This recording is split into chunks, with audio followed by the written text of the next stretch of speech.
প্রধানমন্ত্রীর রাজনৈতিক উপদেষ্টা ও বিএনপির স্থায়ী কমিটির সদস্য মির্জা আব্বাসকে অপরাধমূলক ভয়ভীতি দেখানো সহ মানহানিকর বক্তব্য দেওয়ার অভিযোগে এনসিপির মুখ্য সমন্বয়ক নাসিরউদ্দিন পাটোয়ারীকে গ্রেপ্তার করেছে পুলিশ। রোববার ঢাকার মেট্রোপলিটন ম্যাজিস্ট্রেট হাসান শাহাদাতের আদালতে তার বিরুদ্ধে মামলাটি গ্রহণ করেন আদালত। বিএনপির স্থায়ী কমিটির সদস্য মির্জা আব্বাসকে গ্যাংস্টার আখ্যা দিয়ে ঢাকা ৮ আসনের ১১ দলীয় জোটের প্রার্থী নাসিরউদ্দিন পাটোয়ারী গ্রেপ্তার হয়েছে। আমার পরিবারটা ছিন্ন বিচ্ছিন্ন হয়ে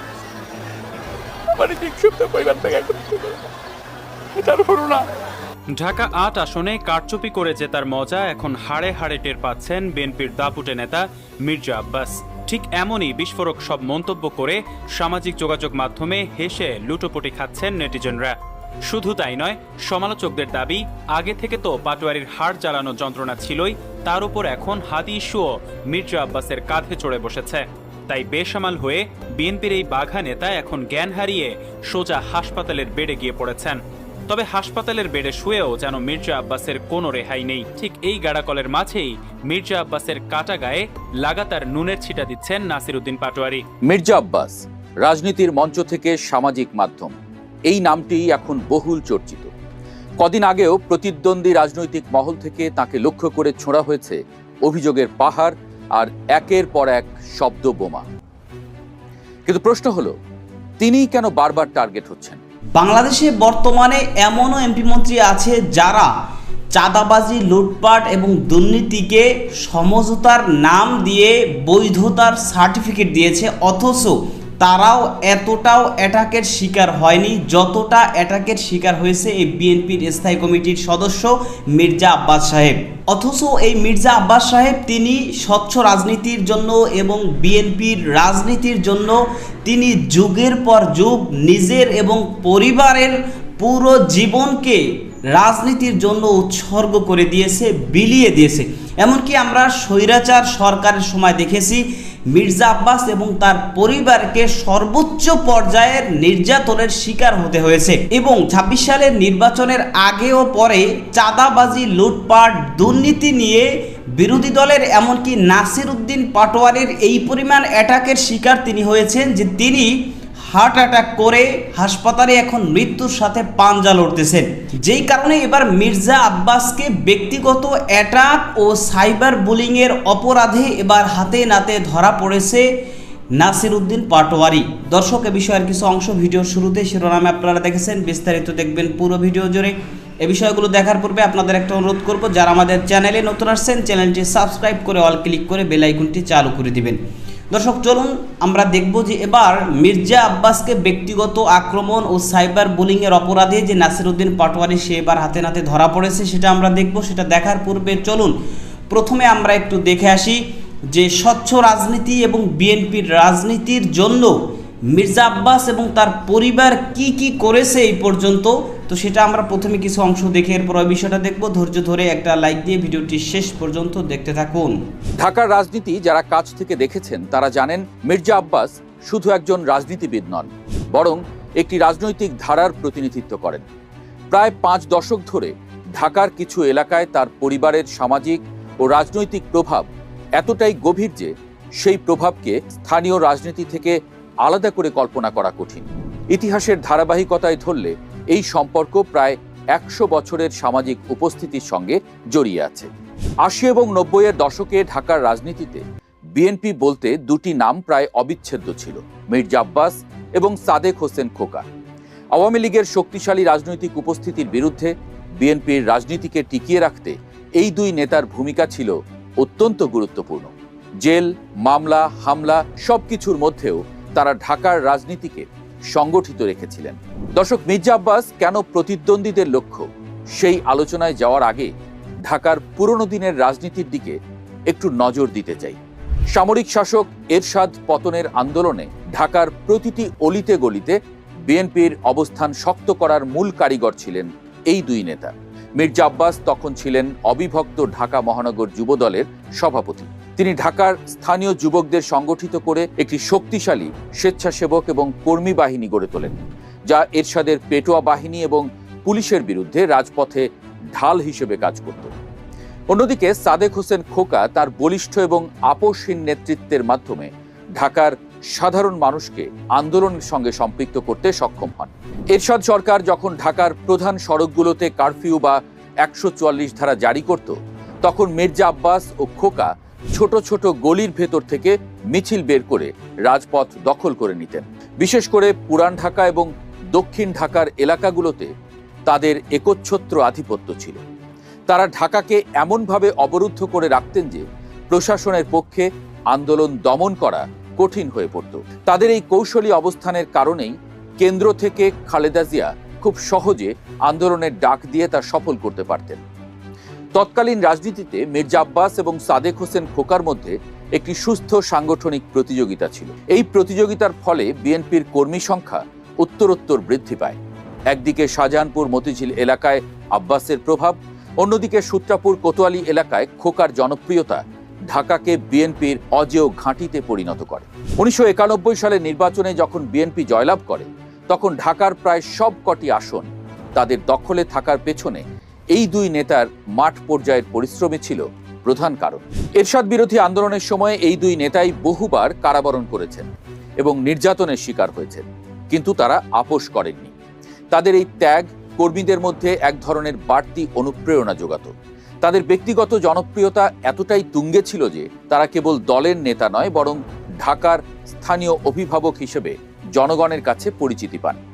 এই জনসমর্থনই এরশাদের সামরিক শাসনের ভিত্তি দুর্বল করে দিয়েছিল। অবিভক্ত ঢাকার মেয়র সাদেক হোসেন খোকার মৃত্যুর পর ঢাকার রাজনীতিতে বিএনপির সেই পুরনো ধারার প্রধান মুখ হিসেবে কার্যত মির্জা আব্বাসই থেকে যান।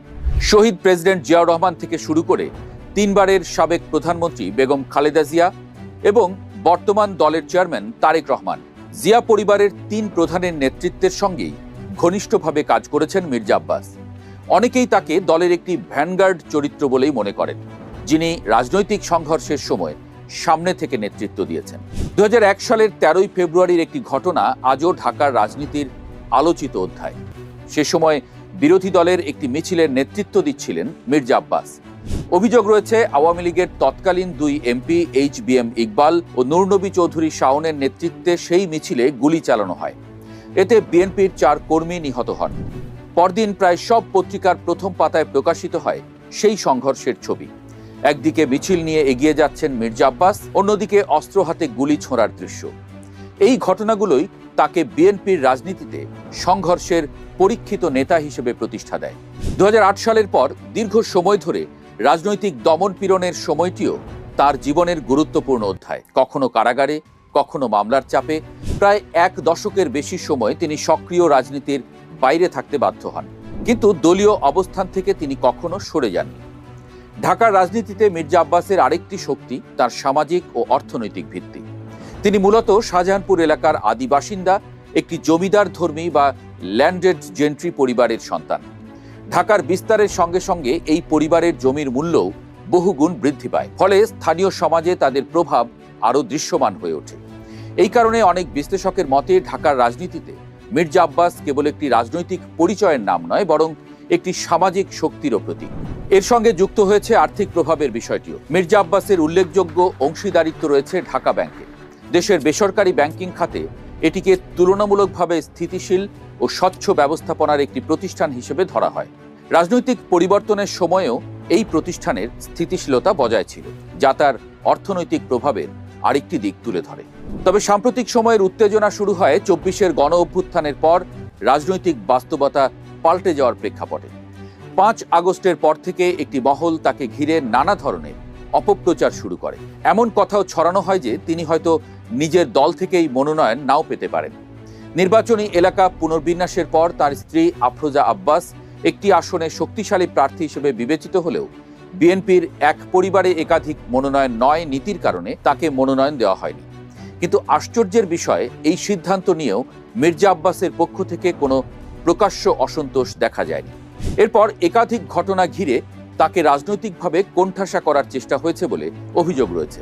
ওসমান হাদির উপরে হামলার ঘটনায় কিছু মহল তাকে দায়ী করার চেষ্টা করলে তিনি সরাসরি হাসপাতালে গিয়ে দেখা করেন, যদিও সেখানে তার সঙ্গে প্রত্যাশিত সম্মানজনক আচরণ করা হয়নি বলে অভিযোগ রয়েছে। অন্যদিকে কয়েক মাস ধরে প্রকাশ্যে তার বিরুদ্ধে ধারাবাহিক আক্রমণ চালিয়ে আসছেন কিছু রাজনৈতিক ব্যক্তি এবং সামাজিক যোগাযোগ মাধ্যমের প্রভাবশালী পেজ।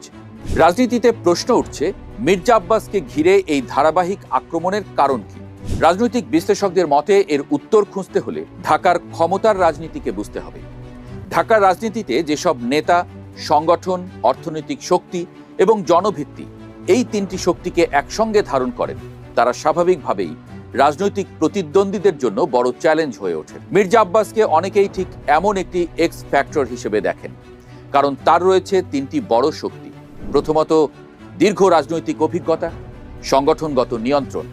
দ্বিতীয়ত, ঢাকার পুরনো সামাজিক ভিত্তি। তৃতীয়ত, দৃশ্যমান আর্থিক ও প্রাতিষ্ঠানিক প্রভাব। এই তিনটি শক্তি একসঙ্গে খুব কম নেতার মধ্যেই দেখা যায়। ফলে তাকে যদি রাজনৈতিকভাবে দুর্বল করা যায়, তাহলে ঢাকার রাজনীতিতে বিএনপির ঐতিহ্যগত শক্তি অনেকটাই ভেঙে পড়তে পারে, এমন ধারণাও রয়েছে বিশ্লেষকদের মধ্যে।